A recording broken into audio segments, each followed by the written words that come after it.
This is Uncollared, off-the-cuff conversations between progressive pastors at the intersection of religion, politics, and culture. I'm Todd Leonard. I'm senior pastor at Glendale City Church. In a moment, I'll be joined by Shane Kinnison, senior pastor at First Baptist Church of Glendale. Today, we're reflecting on the one-year anniversary of George Floyd, the impact that it's had, and what we still need to do. I hope you enjoy the conversation.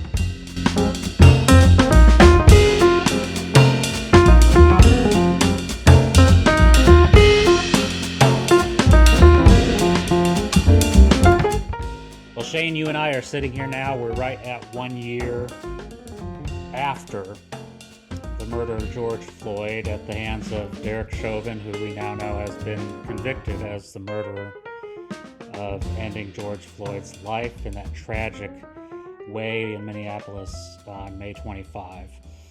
And you and I today, we wanted to spend some time reflecting on both that event and what has happened as a result of that event. And I think we both sense that there has been some real important work that has been done and important work yet to do. And so let's spend a little time reflecting on that today. Absolutely. It's important that we remember this death and recognize what's happened in this year that George Floyd has been gone from the earth and what continues to transpire as we move forward. And congratulations on the peace walk from yesterday with the Coalition for Anti-Racist Glendale and other groups who came together and marched in peace around the death of George Floyd. And congratulations for a job well done. Yeah, thank you. It was an exciting day. I think we had maybe 350 residents from the Glendale area come together for the event, and really a great spirit of unity and purpose to continue to do the work that Martin Luther King modeled for us. And we heard strong encouragement to continue to fight for others so that they don't have to suffer the same consequences that George Floyd did. And let it not be lost, Todd, that on those same streets that the peace walk happened yesterday with 350 residents and clergy and community leaders walking and supporting peace in the earth, those were the same streets that in a previous day in this community felt the feet of the Ku Klux Klan and white nationalists as they used to parade through the community, a community that they called their organizational home. That's right. So it's important for us to remember that those same streets have heard two separate kinds of voices. Yeah. One of Dr. King's works that he wrote in the 60s was a book entitled, Where Do We Go From Here? Chaos or Community? And I think that can help frame our conversation today around the death of George Floyd and the implications of that death as we are moving perhaps toward a larger sense of community of justice, community of accountability, and a community of reform over against the chaos of hate, the chaos of animosity and stigma, and the chaos of racism. Mm-hmm. So maybe we can visit that a little bit today. Yeah, I think so. For me, you and I were reflecting, and as we were preparing for the podcast today, thinking through how George Floyd's death has been redeemed. We never believed that the event of murder or any harmful event is inherently good in any way. It's evil. It's horrific. It should be prevented at all costs. Yes. And yet we believe that that for you and I as men of faith, that we believe that God can redeem evil and turn it into good. And so we were reflecting on what were some of the ways that this horrific murder has been redeemed for good. And one that I came to was that I feel like, unlike with the events even in Ferguson, Missouri, um, and in Charleston, South Carolina, at Mother Emanuel Church, that it seems like the video recording of the very breath of life being choked out of George Floyd, seeing that brought white people in large numbers off the sidelines and into the fight. It seemed like that video was so irrefutable in what was wrong with our policing culture and our policing accountability procedures and oversight, that white people finally said, all right, we believe you. We believe you now. We get it. I think your insight is accurate. And I think it is timely. And I also think it has a historic root or historic chain by which we've seen the power of media for many years. But when you think about how the civil rights movement, and particularly under the leadership of Dr. King, was able to take advantage of the media, newsprint and television, which was still relatively new, and bring the violence, the systemic, organized, authoritative, racial violence right into the American living room and let people experience that violence for themselves on their screens or in their newsprint. You follow that then into the Vietnam conflict. And the Vietnam War was the first war in the United States to be fought in the American living room on a nightly basis.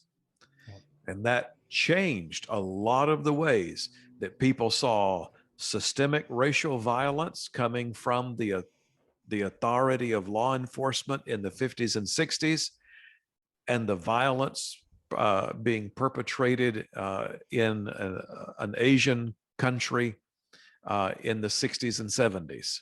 It changed the way people view that.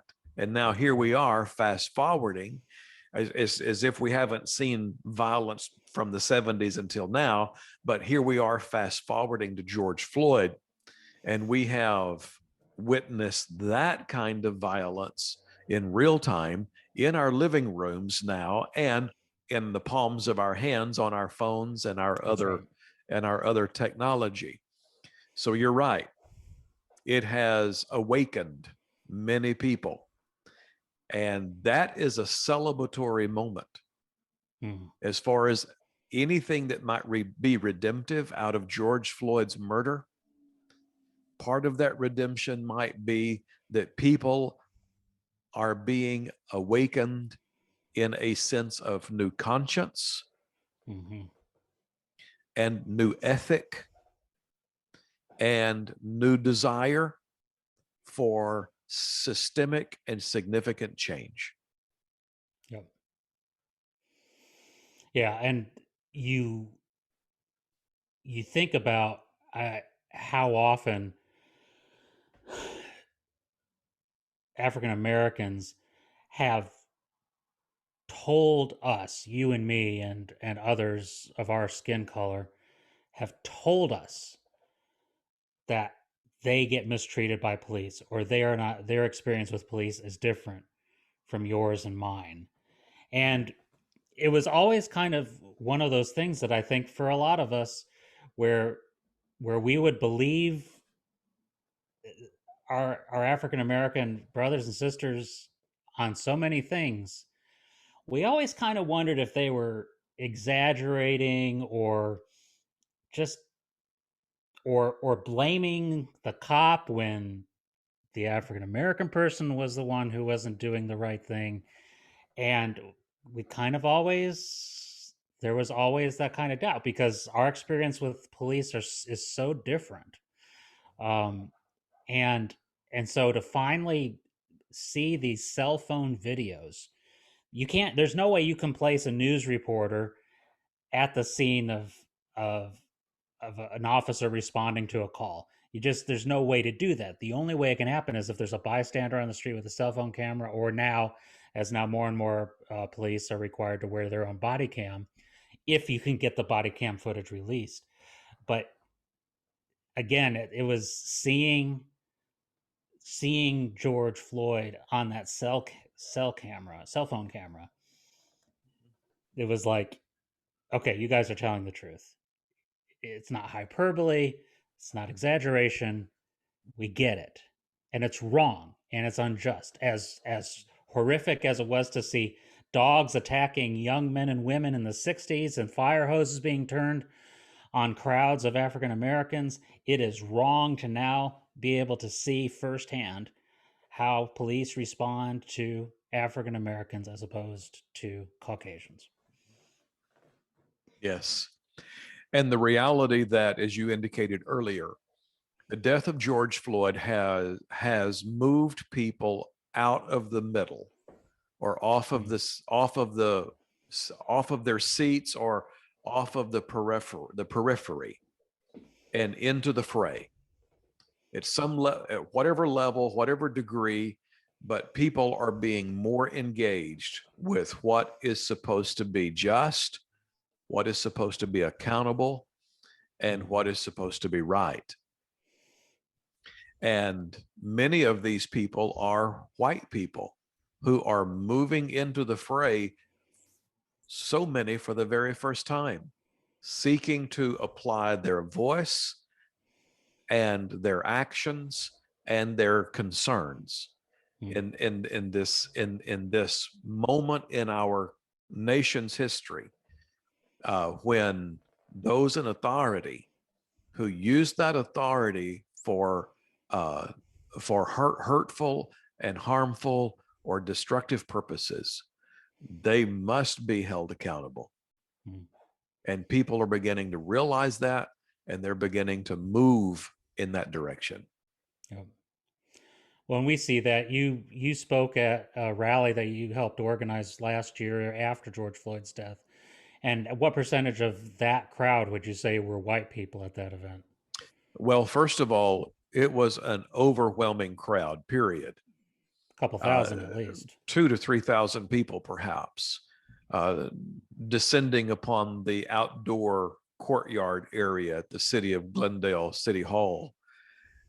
And it was absolutely overwhelming at the colors of the rainbow in that group, and all of the diversity and all of the inclusive elements of society coming together. And there was a large contingency of white Caucasian Americans.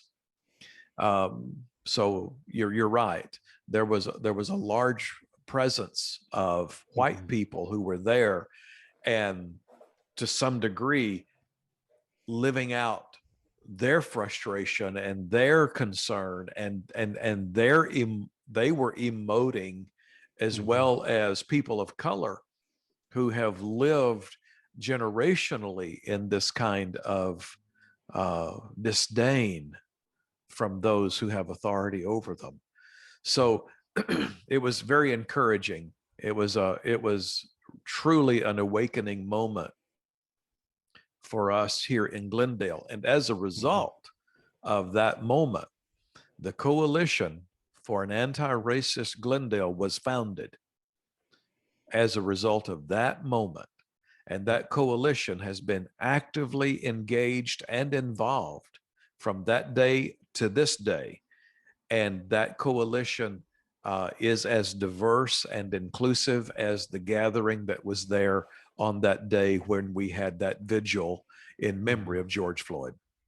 As many white people as anybody else. We're led by a woman of color, and there's great diversity on that committee, but there is certainly a contingent of Caucasians who are on there and as passionate as anybody else about seeing this work continue in our city. And it's just something to really to behold and to see. And again, not just see there's not a reluctance, there's not a sense of duty. It is passionate, emotional, full engagement, Yes, as if the threat to people of color is as much a threat to us. And that is it's just it's remarkable to observe and to be a part of, because it truly is. It's been a new day in regards to that in the last year now. It feels like. absolutely. And that's why that I think you and I would agree that going forward beyond the first anniversary of the death of George Floyd, this is a time to hoist the sail and Mm, catch the wind, because the wind of reform, the wind of change, the wind of transformation is blowing across the landscape of our country and the landscape of our local communities. And we can focus on the crystallization or the galvanization of groups.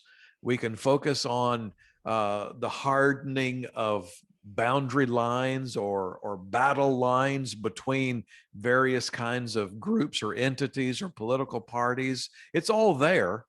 yeah. It's all there, and we can focus on that if we want. But I think the better valor is to hoist the sail. If you've never hoisted a sail in your entire life, hoist a sail and catch the wind that's blowing, and let the wind take you where Providence is having us go, Mm. because this is a movement that is going to continue to change the very course and direction of our entire country. Yeah. And I would say to anyone watching this podcast, regardless of race, color, or creed, uh, hoist the sail, catch the wind, and be a part of the change, because the change is at hand. And realize that the change happens locally. Mhm. I mean, this is I will have nothing other than my vote that will have any impact upon what happens in the halls of the Congress and the Senate in Washington D.C. I will have maybe a tad more impact at the state level. But where real change can happen is in our own communities. Getting involved on the local level is where that stuff happens. It happens on the grassroots level. It happens in changing the hiring practices at city government. It happens at reforming the practices of policing in your own community. That is where you can actually have real impact. And so Absolutely. to stop I think, unfortunately, that too many of us think our social media virtue posting about the things, while it may awaken somebody's conscience about some issue, our social media posts are not doing that much good. Mhm. Uh, it's the slog, if you will, of setting up meetings with local leaders and attending city council meetings and speaking up, and it's that type of work where things really can happen and can change that, and that is where the momentum, that's where the wind is blowing, like you said, Shane, is it can happen right at the local level. Well, you've hit the nail on the head, because I was taught years ago as a boy that all religion and politics are local. Hmm. So, regardless of what's happening nationally or internet or internationally, all religion and politics are local, and that's where the changes are truly made. They're made at home, where you live and have your being, around your neighbors and those who share the same community. That's where the changes are made. And so, thank Yeah. you for reminding us of that. And what I would say too, going back to the work of Dr. King, Civil Rights Movement, Southern Christian Leadership Conference, and others, we remember either personally or we remember by seeing video recordings or hearing audios. We remember the rallies, we remember the marches, we remember the big events, we remember Dr. King's I Have a Dream speech, we remember the last sermon he preached the night before his death in the mountaintop speech. But what we don't often remember is the hard and heavy lifting of organize. That's right. They were organizing continually, daily, nightly, weekly. They were organizing at every turn, exactly what you've just said. And to hoist the sail and to catch the wind is to get involved in groups like the Coalition for Anti-Racist Glendale, Black in Glendale, Glendale Out, and other groups in Glendale who are seeking to bring change into the community and be a part of the organizing work that is the heavy lifting. But it's also where you build the relationships, you establish the trust, and where you share vision and direction, priority and plan, and where you learn to esteem and appreciate others, and others will esteem and appreciate you. And so let us be a part of that as we go forward into the second year of the death of George Floyd. Yeah. I think that's exactly where we all need to be, is in that day-to-day, week-to-week work that is the real work. Martin Luther King showed up right on time because there's a whole lot of work done before he showed up. And we had a wonderful rally yesterday in our city, and we had a rally a year ago that came an incredibly important moment. But in between those rallies, there's been a lot of work that nobody's seen and nobody gets credit for. And that type of stuff is the real meat and potatoes of how things get done. So that's what we're committing to. That's the real work, is to commit to that day. And Todd, exactly what you've said is the single difference between a moment and a movement. That is the single difference. The willingness to shoulder the load, the willingness to get involved, the willingness to put your hands into the mire and the muck, your willingness to hoist the sail and catch the wind. I assure you, the wind is going to lead you into the work, and the work will be heavy, but it will be good. And it will be good because it will be right. And it will be right because it will be just, and it will be accountable. And so that's what you're talking about, is the difference between a moment and a movement. And when you look at what the Coalition for Anti-Racist Glendale has been able to accomplish along with others in this 1 year of the death of George Floyd, from the time we had our prayer vigil until the first anniversary of his death on the 25th of May of this year, it's incredible.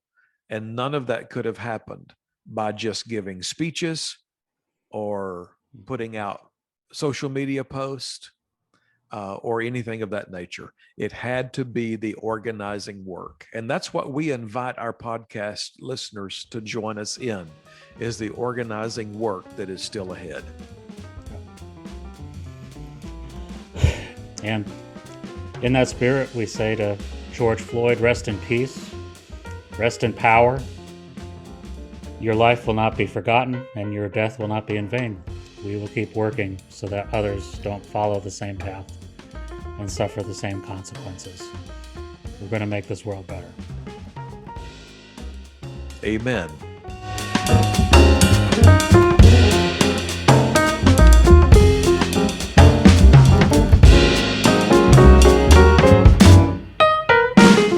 Thanks for listening. We'd love to get your feedback on today's conversation. Please email us at uncollaredpodcast@gmail.com. You can find Uncollared wherever you get your podcasts. find us on Spotify, Apple Podcasts, Google Podcasts, and many other platforms. You can also watch us on YouTube. And please follow us on Facebook, Instagram, and Twitter.